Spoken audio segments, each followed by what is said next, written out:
Number 8. Hong Kong-Zhuhai-Macau Bridge. Measuring 34 miles from each end, the Hong Kong-Zhuhai-Macau Bridge is the world's longest sea crossing and the open sea fixed link. It has 3 cable-stayed bridges, an undersea tunnel, and 4 artificial islands spanning across Lingding-Yang Channel. Inspired by the Chesapeake Bay Bridge in Maryland, a businessman from Hong Kong named Gordon Wu originally proposed the idea of linking Hong Kong, Macau, and Zhuhai back in the 1980s. Construction on the Chinese side of the HZMB project started in late 2009. The Hong Kong side began 2 years later, and the system was finally opened up to the public in 2018. The HZMB's 3 cable-stayed bridges are between 879 feet and 1,700 feet long. It takes 6 or so minutes to drive through the 4.3-mile-long undersea tunnel, and the entire bridge and tunnel system is around 20 times longer than the infamous Golden Gate Bridge in San Francisco. Officials say that the crossing was built to withstand the winds of over 211 miles per hour and earthquake magnitudes that reach up to 8 on the Richter scale. It was designed to last 120 years, although its safety and the structural integrity of the seawall have already been called into question. The project has also received criticism as a giant waste of taxpayer dollars thanks to the heavy restrictions and extensive paperwork processes needed for anyone who wants to use their personal vehicle on the crossing instead of taking a bus. On the other hand, the Chinese government has praised the HZMB as a crucial link between the cities it serves. Number 7. Qinghai Tibet Railway. Spanning 970 square miles, the Tibetan Plateau is listed as the world's highest and largest plateau. Until relatively recently, its lack of transportation infrastructure imposed serious limitations on the whole of the Tibetan economy and the country's ability to import things from China. With an average elevation exceeding well over 14,800 feet, mankind once thought it was impossible to build a railway along the plateau. Oxygen levels aren't only half what they are at sea level, making altitude sickness not only a possibility, but practically a guarantee for anyone not accustomed to such high altitudes. But the potential benefits of a railway linking Tibet's remote cities with China's most populated urban centers motivated officials to start thinking outside the box, and construction on the Qinghai Tibet Railway started in the early 1980s. To combat the low oxygen levels, pressurized chambers mimicking the oxygen content at sea level were built along the route for workers. Nicknamed the Railway to Heaven, the first piece of the 1,215-mile route was opened to the public in 1984. The second was finished in 2006. Altogether, the route is made up of 675 bridges and 10 tunnels. The railway runs along the Tanggula Pass, which is also home to the world's highest rail station at 16,640 feet above sea level. Each passenger rail car that runs along this route today is equipped with an oxygen supply system as well as multiple oxygen masks. Every passenger is required to sign an agreement acknowledging that they're aware of the health risks associated with traveling along the railroad. The train's engines are also turbocharged, giving them enough strength to power through the thin atmosphere. In addition to facing elevation-related challenges, the large part of the railroad rests on permafrost. To stop the frozen soil from melting under the heat of the passing trains, the tracks are fixed on elevated rock piles, which allow hot air to be dispersed by passing winds before it can hit the ground. The tracks are also equipped with thermopylons, which absorb heat. Climate change could challenge the system's ability to operate in the future, but for now, experts are keeping a close eye on the conditions and doing everything in their power to keep the railroad running while protecting the environment. Number 6. China's failed megacities. As a country with a rapidly growing population, China has undergone an unprecedented construction boom in the last 40 years. Many of its projects have caught the attention of people outside the country, with some buildings being hailed as incredible feats of engineering, while others make headlines as complete flops. Planned cities tend to fall in this latter category thanks to the simple fact that many of them fail to attract newcomers, turning them into desolate ghost towns without ever being populated. One of China's most infamous failed megacities is called Kangbashi. In the remote Inner Mongolia province, it was built during the early 2000s as a new district of the city of Ordos. Unlike many of China's other megacities, Kangbashi was not built on the prediction that the majority of the country's population would eventually migrate to huge cities. The planned district was situated in the middle of the desert during a coal mining boom, which brought both money and business to the area. The original plans estimated that 1 million people would move into Kangbashi by 2023, but coal prices dropped during construction, prompting developers to dial back the predicted population to 500,000, then down to just 300,000 residents. Despite these bumps in the road, Kangbashi was overbuilt. 40,000 apartments were erected, as well as roadways, schools, a university, a stadium, parks, shopping malls, government buildings, libraries, restaurants, museums, and more. And people did actually move there, but not that many, and definitely not enough to make the new Ordos district feel like a bustling city. For the first years of its existence, Kangbashi looked like a ghost town. By 2017, about 1/3 of its housing was filled, still a far cry from its intended numbers. In 2021, news sources claimed that the city was finally improving due to an education boom that was attracting newcomers in waves. Officials and state-sponsored media reports have even described Kangbashi as a boom town. According to one claim, there were less than 500 empty apartments left in the city. But there has also been some speculation that vacant units were simply taken off the market to boost real estate prices. It seems like the only way to know whether the claims of Kangbashi's newfound success are true or not is to travel there and explore it, or talk to someone who has themselves. A lot of failed megacities in China and elsewhere have become popular tourist destinations for those seeking an off-the-beaten-path experience. Does this sound like your idea of a fun trip, or do you struggle to understand the appeal? Let us know in the comments below, and be sure to subscribe to the channel if you're enjoying the video. Number 5.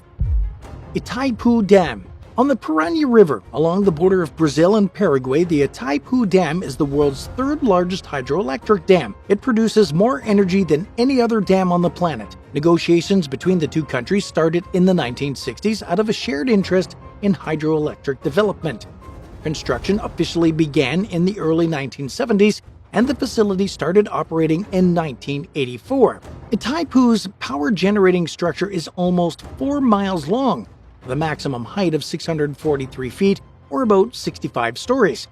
The dam itself is made of 4 smaller dams that are linked together, with a spillway measuring 1,585 feet. While Brazil and Paraguay have equal rights to the electricity the plant's 20 generating units produce, Paraguay only uses 15% of its share, which provides for 90% of the country's total energy. Under the original terms of the treaty the country signed, Paraguay was required to sell excess power to Brazil for $124 million per year until 2023, but the annual payment was tripled in 2009 thanks to a new settlement. The Itaipu Dam has been praised as one of the 7 wonders of the modern world, but one of the biggest controversies around the project was the destruction of a natural wonder known as the Guaira Falls. Consisting of 18 waterfalls in 7 groups, they once represented the world's greatest volume of falling water. Sadly, they were flooded just after the dam's reservoir was built. Protesters spoke out as the waters began to rise, and in just 2 weeks, the falls had vanished completely beneath the reservoir's surface. In addition to the drowning of the Guaira Falls, the dam's construction displaced about 10,000 families out of their homes. Number 4. Millau Viaduct. With a height of 1,104 feet, the Millau Viaduct in France is the world's tallest bridge. Measuring 8,070 feet long, it covers over one of Europe's longest and deepest gorges, the Tarn Valley. During the 1980s, government officials started brainstorming possible ways to bypass holiday traffic that congested the existing route between Paris and Spain over the summer. They were also interested in making the commune of Millau more accessible to benefit its residents and businesses. Construction began in late 2001 after years of negotiation, design, and safety studies. Most cable-stayed bridges are built in smaller sections and lifted into position using cranes. But the Millau Viaduct's size forced its developers to come up with a new method. Sections of the road deck were built on either side of the viaduct and then carefully pushed across pylons until they were in place. Miraculously, no lives were lost while building the viaduct, despite the many engineering risks that were involved, and it was finished in just 3 years. The Millau Viaduct opened publicly to traffic in 2004. Today, it's known for both its size and beauty, with a sleek, unimposing design that incorporates nicely into the landscape. Number 3. Yangbaoshan Bridge. Built over the Qingxi River in China, the Yangbaoshan Bridge is the world's first 6-lane bridge that's over 984 feet in height. It was finished in 2022 as part of the newly constructed Guiyang-Huangping Expressway. which was built to shorten the travel time between Guiyang and Huangping County from 3.5 hours to 90 minutes. Measuring 3,648 feet, the Yangbaoshan Bridge is one of 3 bridges, 4 tunnels, and 3 connection hubs that were part of the highway project. All 3 bridges, including the Gangji Bridge and the Wumei River Bridge, passed through incredibly steep gorges. Their designs are complicated and construction efforts were dangerous, yet the bridges were completed on schedule. Number 2. Naypyidaw. Planned cities are usually built based on the belief that people will one day move into them, and sometimes that doesn't actually happen. This seems to be the case for Myanmar's capital city, Naypyidaw. Myanmar is one of Asia's poorest countries. Built in the early 2000s, Naypyidaw contrasts its surroundings with its oddly upscale appearance. Smoothly paved streets are lined up with pristine-looking houses, shopping malls, hotels, a stadium, museums, 4 golf courses, a towering gold pagoda, and many government buildings, including a massive city hall and an extravagant palace for the president. Officials say that about 1 million residents live in the city, but visitors have reported seeing barely anyone at all and have described the area as having a post-apocalyptic feel.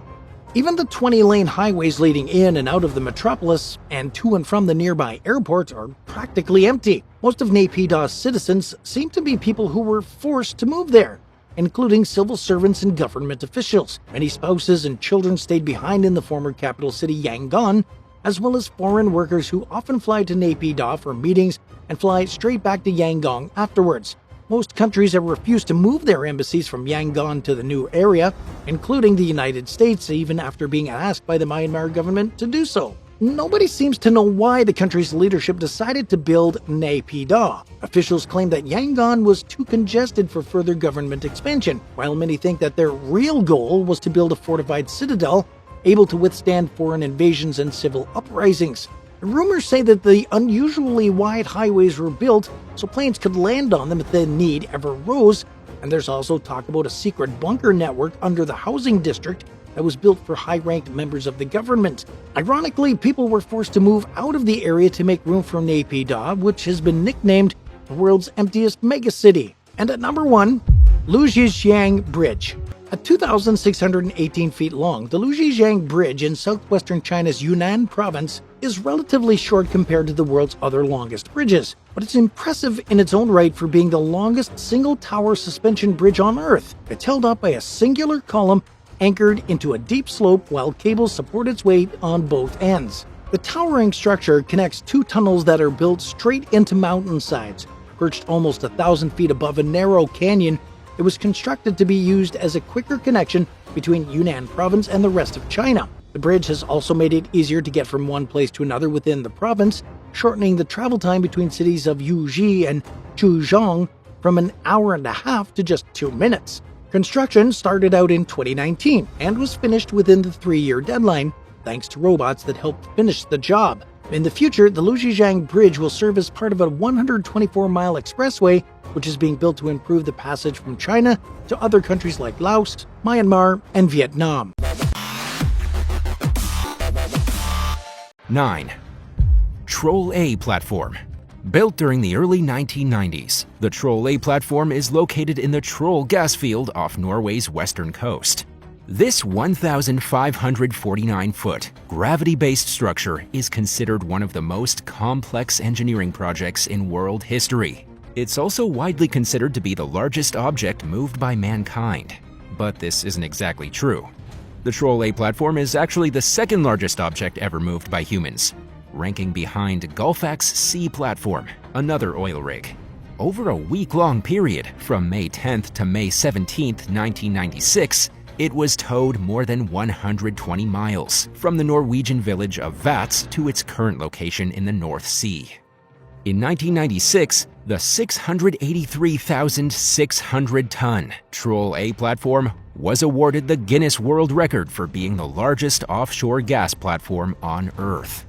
And it became even larger in 2010, when it underwent an expansion in the form of a new module, which consists of living quarters for workers and additional equipment to support increased production. Today, the facility extracts oil from 40 wells, and from the oil field, the gas is transported through various pipelines to a processing plant. In addition to being recognized for its size, the Troll A platform holds one of the most unique world records out of any of the oil rigs on today's list: the site of the world's deepest underwater concert. This was awarded in 2006 following a performance given by Georgian British singer-songwriter Katie Malua. The concert occurred at the base of one of the structure's hollow legs, at a depth of 994 feet below sea level. 8. Gullfaks Sea Platform. Located in the Norwegian portion of the North Sea, the Gullfaks oil field is home to multiple rigs. Included among them is the Gullfaks Sea Platform, which was built in 1989 following the construction of Gullfaks A in 1986 and Gullfaks B in 1988. Operated by the Norwegian state-owned energy company Equinor, Gullfaks C sits 720 feet below the waves and is 1,250 feet tall, which means that the top 538 feet of it sits above sea level. It's taller than the Eiffel Tower, and it's the largest object ever moved by mankind. In 2001, the three Gullfaks platforms reached a combined peak average production level of 180,000 barrels per day, and its single-day production record was achieved on October 7, 1994, with 605,965 barrels worth of oil. Oil that's extracted from the Gullfaks field is first transferred onto loading buoys, while natural gas is transported to a processing facility through a pipeline before being exported. In addition to siphoning oil from deep within the earth, each Gullfaks platform serves other purposes. Gullfaks A partially operates as a storage facility for stable crude oil from nearby oil fields. And according to Equinor's website, gas and oil from Gullfaks B is transported to Gullfaks A and C for processing, storage, and export. 7. Baldpate Platform. Located 120 miles off the Louisiana coast in the Gulf of Mexico, the Baldpate Platform is owned and operated by the Hess Corporation. At 1,902 feet high, it's the second tallest freestanding structure in water following the Petronius Platform, which you'll also learn about in today's video. As a compliant tower, the Baldpate Platform was designed to be more flexible than traditional fixed tower platforms. And this gives it the benefit of being able to move up to 10 feet laterally, or side to side, during storms and severe weather. But despite being flexible, the platform is extremely strong. Its 351-foot tall lower base section has legs that measure 12 feet wide at their widest, with a steel thickness of 3.5 inches. The Baldpate platform sits at a depth of roughly 1,650 feet, meaning the top 252 feet sticks out above the water's surface. According to the structure's plans, the facility's top sides consist of a 3-story deck structure for housing both equipment and workers. It's hard to appreciate the true size of offshore oil platforms, since they mostly tend to sit underwater. At first glance, the Baldpate platform doesn't look very remarkable, but it's a truly massive structure. To give you an idea of the size, it was briefly the world's tallest freestanding structure and is taller than the 1,815-foot CN Tower in Toronto. 6. Petronius Platform. Built between 1997 and 2000, the Petronius Platform is located roughly 130 miles southeast of New Orleans in the Gulf of Mexico. Operated by Chevron, this tower-type rig weighs 47,400 tons and is 2,100 feet high from its base on the ocean floor to its tallest point. Some people considered it to be the world's tallest freestanding structure until the construction of the 2,722-foot Burj Khalifa in Dubai in 2010.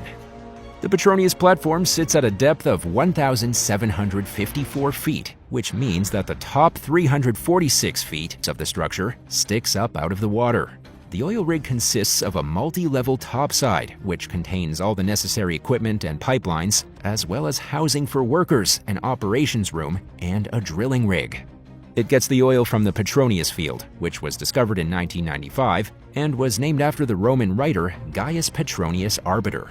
Construction on the platform began 2 years later, and at peak production, the Petronius platform is capable of producing 60,000 barrels of crude oil and 100 million cubic feet of natural gas per day.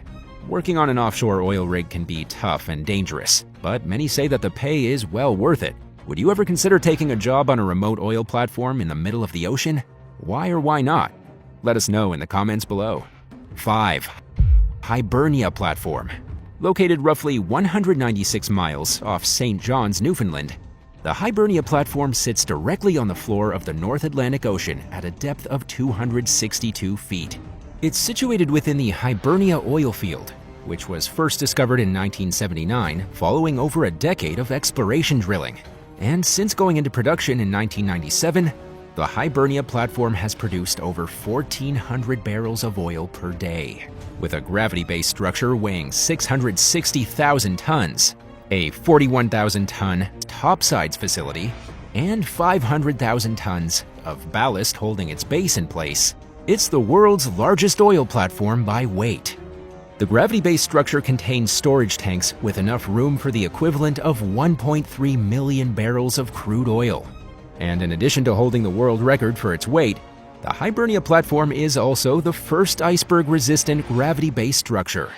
It's designed to withstand collisions with icebergs weighing up to 1.1 million tons. The base consists of a 348-foot concrete caisson, which is protected by a surrounding steel structure. And if production continues to go as planned, the Hibernia Platform will yield oil until at least 2040, but it will likely continue producing beyond that. What seems scarier, being stranded on an offshore oil rig in the middle of a hurricane, or being stuck in a really tall building during an extremely strong earthquake? Why does one seem better or worse than the other? Share your thoughts in the comments below, but first, subscribe. 4. Olympus Oil Platform, Mars B. The oil platform known as Olympus or Mars B is a type of mechanism called a tension leg platform oil rig. This vertically moored design is typically used for water depths exceeding roughly 1,000 feet. The Olympus platform operates at a depth of around 3,100 feet and produces the equivalent of about 100,000 barrels of oil per day. It's also one of the world's largest floating deep water platforms. Like several of the other oil platforms on today's list, the facility is mostly owned by Shell, with British Petroleum holding a small percentage of ownership. Located in the Gulf of Mexico, it was built in 2013 to increase production and to extend the life of an existing platform called Mars A, hopefully until 2050. Mars A and Mars B are each connected to 24 wells, amounting to a combined 48 wells and a peak production capacity of at least 350,000 barrels of oil per day. And at any given time, there are at least 192 employees working on Mars B alone. As of 2015, the Olympus platform had produced more than 700 million barrels of oil. And that number is undoubtedly much greater now and will continue to increase for the foreseeable future. 3. Perdido Platform. Perdido is the Spanish word for lost, but it's also the name of the world's deepest spar-like oil platform. It's located roughly 200 miles south of Galveston, Texas, in the Gulf of Mexico's Perdido Fold Belt region, which is rich in crude oil and natural gas. Operated by Shell in partnership with Chevron and British Petroleum, the 24,250-ton Perdido Spar, the marine structure used for oil and gas platforms, was built in 2010. It was transported 8,200 miles by barge from the Baltic Sea to the Gulf of Mexico. And after being floated, it was towed a final 120 miles to its current location, above the nearly 23,000-foot deep Alaminos Canyon. The Perdido platform's 3 decks, or topsides, support the oil and gas processing units, the drilling rig, and the workers' living quarters. Its spar acts as a platform for the development of 3 offshore oil fields known as Great White, Tobago, and Silvertip. And impressively, they hold an estimated 3 to 15 billion barrels worth of oil. During peak production, the facility processes an estimated 100,000 barrels of oil per day and around 200 million cubic feet of natural gas. 22 of Perdido's 35 offshore wells are located directly beneath the spar, and the other 13 are located roughly 8 miles west of the platform. At any given moment, the platform is staffed by 172 employees, who work in 12-hour shifts for 2 weeks at a time, just to keep it running 24/7. 2. Stone's Floating Production, Storage, and Offloading Facility, FPSO. In 2013, 3 years after the Perdido platform went into production, Shell announced its plans to develop another oil rig in the Gulf of Mexico. Officially called the Stone's Floating Production, Storage, and Offloading Facility, or the Stone's FPSO, it's located roughly 200 miles off the New Orleans coast. It's the world's deepest operating oil and gas project, extending a mind-boggling 9,500 feet below sea level. And to put its size into perspective, that's about 3.5 times the height of the 2,722-foot Burj Khalifa in Dubai, which currently holds the record for the world's tallest freestanding building. Dubbed Turitella, the FPSO is a converted tanker that remains in place at all times. Production began in September of 2016. The facility is currently connected to 2 wells, and there are plans in the works to expand the connections to 6 wells. Using a flexible part called a steel lazy wave riser to carry oil and gas to the surface, the rig produces an estimated 60,000 barrels worth of oil per day at peak production. According to estimates, the field holds the equivalent of more than 2 billion barrels of oil, making the Stone's FPSO a major contributor to the global oil industry. If you had to spend an extended amount of time working on one of the oil rigs on today's list, which one would you choose and why? Tell us your answer in the comments. 1. Berkut Oil Rig. Located off Russia's Pacific coast near the island of Sakhalin, the Berkut oil rig operates in a quiet corner of the globe where it doesn't seem like much is going on. But as they say, looks can be deceiving, and there is plenty happening within this gargantuan structure. Despite its seemingly uneventful existence in Russia's Far East, the 200,000-ton Berkut oil rig is the largest oil platform in the world. It's situated 115 feet from the seafloor and has an oil extraction capacity of around 4.5 million tons per year. In addition to its sheer size and output, the Berkut rig is impressive for its ability to withstand subarctic conditions, including 60-foot waves and temperatures as low as -47.2 degrees Fahrenheit. It's capable of doing this thanks to its gravity-based design, which is anchored firmly into the seafloor. The platform can also withstand chunks of ice up to 6 feet thick.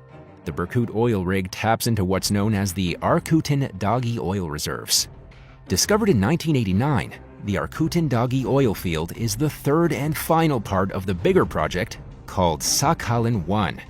Before tapping into the reserve, experts spent 5 years exploring the site from 1996 to 2001.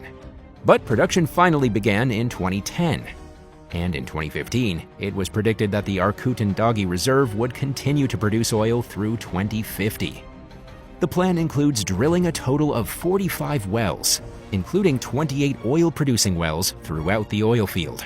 And after being extracted, the oil is transferred to an onshore processing facility called Shevo through a 15.5-mile pipeline.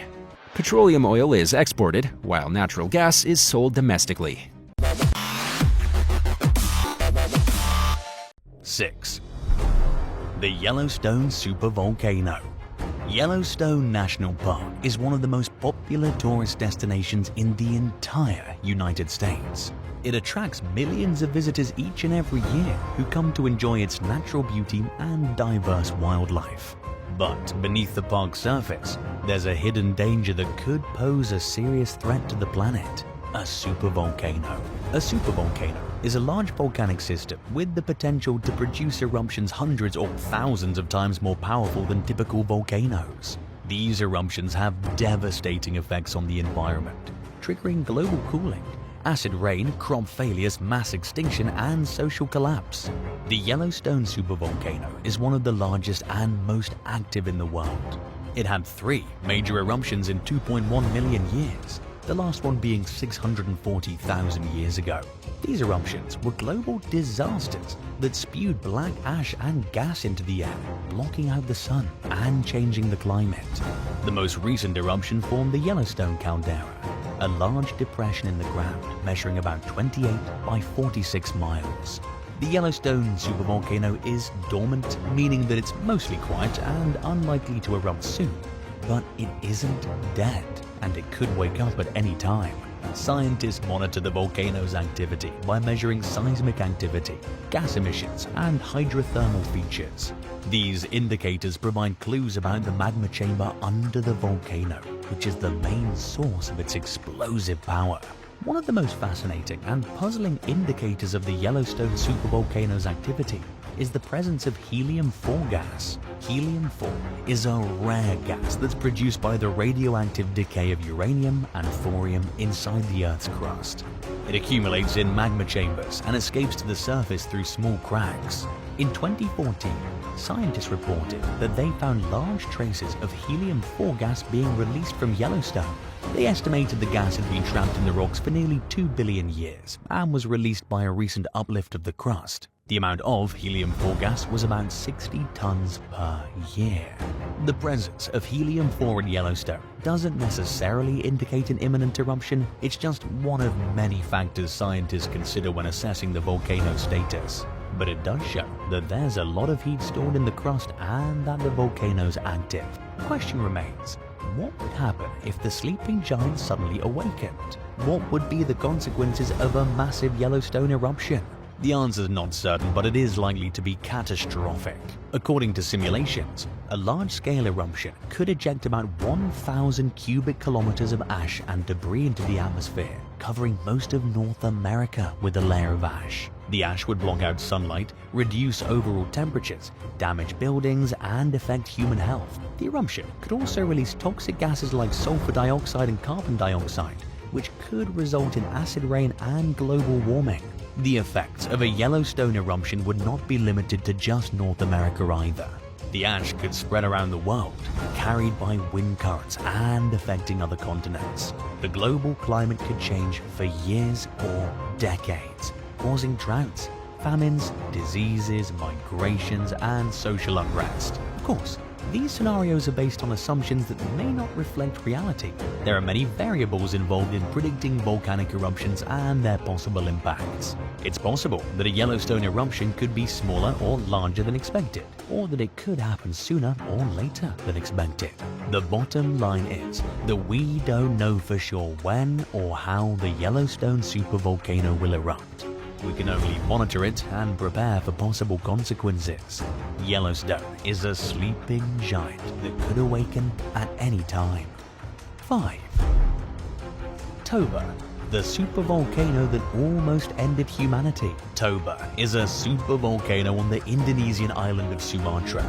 It's one of the largest and most dangerous volcanoes in the entire world, capable of producing eruptions that are hundreds or even thousands of times more powerful than typical volcanoes. About 74,000 years ago, Toba had a colossal eruption that researchers have claimed was the largest volcanic event in the last 2 million years. It ejected about 2,800 cubic kilometers of magma and ash into the air, creating a massive plume that covered most of Asia and Africa. The cloud blocked out sunlight, reduced temperatures, and altered rainfall patterns for years.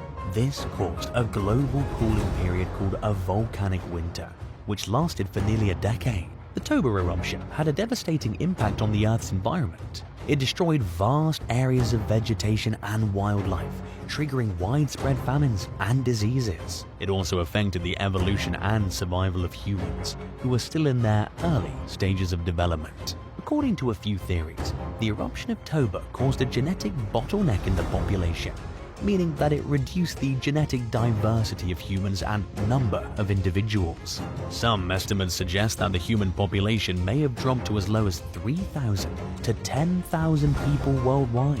This would explain why humans today are so genetically similar to each other compared to other creatures. But not all scientists agree on the extent and consequences the Toba eruption had. Some argue the eruption was not as large or catastrophic as previously thought, and that it didn't have a significant effect on the climate or human evolution. They point out that there's evidence of human activity and cultural diversity in Africa and Asia that took place after the eruption, indicating that humans were able to adapt, overcome, and survive. The debate over the Toba eruption is ongoing and more research is needed to resolve it. But one thing is certain. Toba is a sleeping giant that could awaken again one day. It's estimated that Toba erupts every 400,000 to 600,000 years, which means that it's long overdue for another eruption. If it does erupt again, it could pose a serious threat to humanity and life as we know it. 4. The Long Valley Caldera. The Long Valley Caldera is a huge volcanic depression located in eastern California, near the state's border with Nevada. It was formed by a massive eruption that took place about 760,000 years ago that released over 600 cubic kilometers of magma and ash into the atmosphere. This eruption was one of the largest in Earth's history and had a major global impact on the climate and environment. The eruption also left behind a large crater that's about 19 miles long, 11 miles wide, and up to 2,952 feet deep. The crater is surrounded on three sides by mountains. The eastern side is lower and open to the Owens River Valley. The Long Valley Caldera is still an active volcanic system with a large magma chamber under the surface. The chamber causes the ground to rise and fall over time, creating a dome-like shape in the middle of the caldera. This feature is known as the Resurgent Dome, and it's been uplifted by about 984 feet since the caldera forming eruption. The dome also has many hot springs and fumaroles, which are vents that release steam and gas. The geothermal features that are used to generate electricity at the Casa Diablo power plant, which provides power for over 40,000 homes. The caldera has also experienced many smaller eruptions since its formative event. The most recent ones happened about 100,000 years ago along the ring fault of the caldera, forming volcanic cones and flows of lava. The caldera is also adjacent to other volcanic areas, like Mammoth Mountain and Mono Inyo craters, which are separate from the Long Valley magmatic system. These volcanoes erupted more recently, with the last eruption going down about 300 years ago in Mono Lake. The Long Valley Caldera is monitored regularly by the U.S. Geological Survey, USGS, which uses various instruments to measure earthquakes, ground deformation, and gas emissions. The USGS also provides warnings to the public about the potential hazards of volcanic activity in the area. The Long Valley Caldera is considered to be one of the most dangerous volcanoes in the whole of the United States, since it could produce another super eruption in the near future that would have devastating consequences for millions of people. What's the closest volcano to you? Let us know in the comments and be sure to subscribe if you're enjoying the video so far. 3. Campi Flegrei. Campi Flegrei is a region full of several supervolcanic calderas that's located to the west of Naples, Italy. The name means burning fields or fiery fields in Greek and Italian. Campi Flegrei consists of 24 craters and volcanic edifices, most of which are underwater. The region's also well known for its hydrothermal activity, with hot springs, fumaroles, and mud pools. The most famous of these is the Solfatara crater, which is believed to be the home of Vulcan, the Romans' god of fire. Campi Flegrei has a complex history of volcanic eruptions dating back 39,000 years ago, when it produced the largest eruption in Europe over the last 200,000 years.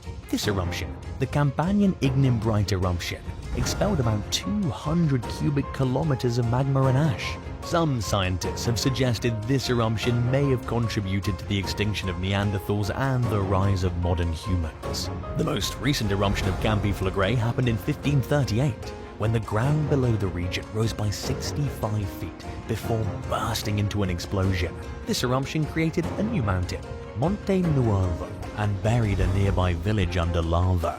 The eruption lasted 8 days and was witnessed by many people, including the famous Italian poet Torquato Tasso.